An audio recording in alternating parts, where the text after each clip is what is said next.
Hello, folks. Another update here. This time it's not coming from the monthly report. This is actually just coming straight from the devs themselves, specifically Niku. Before we get into it, though, because there are ships coming more to the ship stores and they've got complications around it, I'm gonna introduce you to Wikelo if you don't know who he is. Mission giver who was introduced earlier this year, who has been a little bit controversial in some ways, but ultimately I kind of like what he represents in the game. I just think CIG's been a little bit iffy about how they've implemented it. But here is the introduction they gave us earlier in the year, and then I'm going to tell you about the good news surrounding him and ships now. We've introduced our first Banu. His name is Wikelo. Wikelo is also offering a counter mission to the minerals that Rayari is looking for. So if you don't want to sell them off to Rayari to help with the regen crisis, Wikelo is offering some sweet, tasty items in exchange for the same materials. Here you go.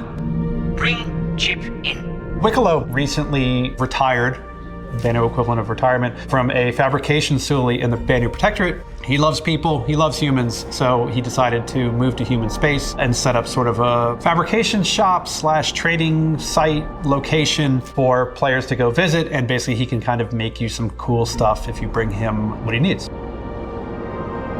One of the things with the Banu was they always try to be the least threatening thing in the room.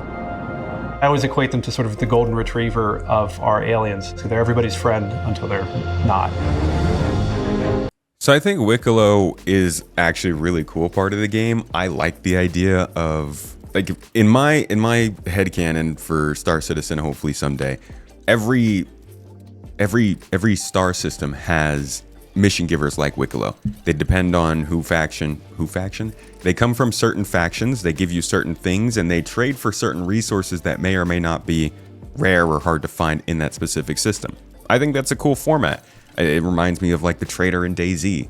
And it gives people something that's cool to get rewards from while you're naturally looting. The thing about Wikelo is that he asks for stuff that is so specific and in such numerous numbers, you don't really happen to come across the stuff that he needs in the number he needs them. You have to go and find what he's asking for and then do a whole bunch of something to get it, which isn't a huge problem, but they started to put ships behind this idea. And for a lot of this year, people have been looking at ships that were kind of expected to come into the ship store, as they always have, in that sort of 3-month period after they were put on sale, and they didn't.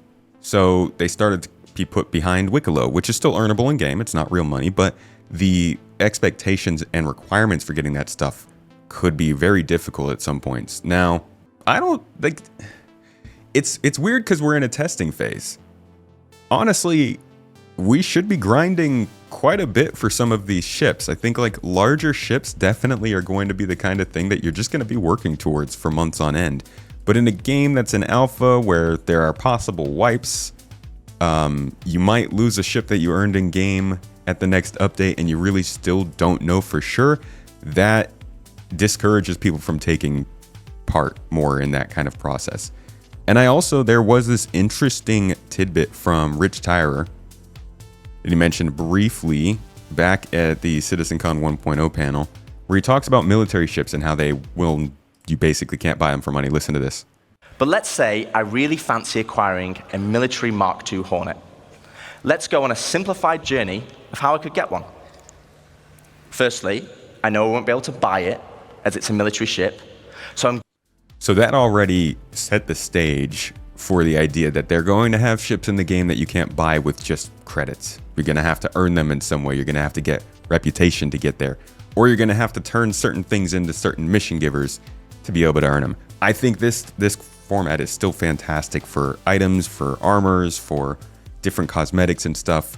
But when it comes to ships, specifically at the time when these ships are supposed to be tested, it's like the starter ships that really start to be a little bit iffy.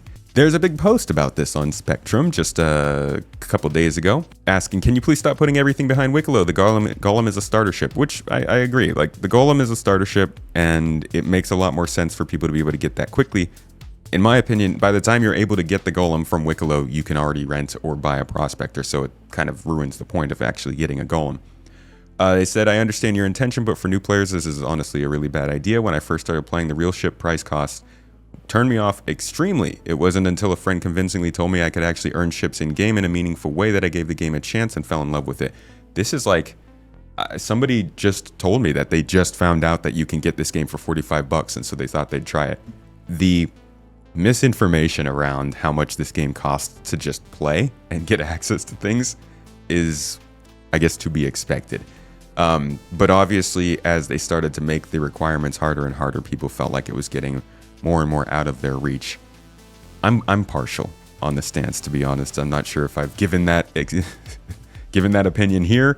I'm sure people will see this video and think that I'm trying to create rage or something, but genuinely, I think that there is some level of the grind that we do need for these big ships, and also in the spirit of testing an alpha, probably they should be a little bit more easy to get at times. So for the new PTU patch, which was just released yesterday, this is about 10 hours ago, 9 hours ago as of the time of this recording. Interestingly, they changed their server configuration to 7 and 3 with 600 players cap instead of 500.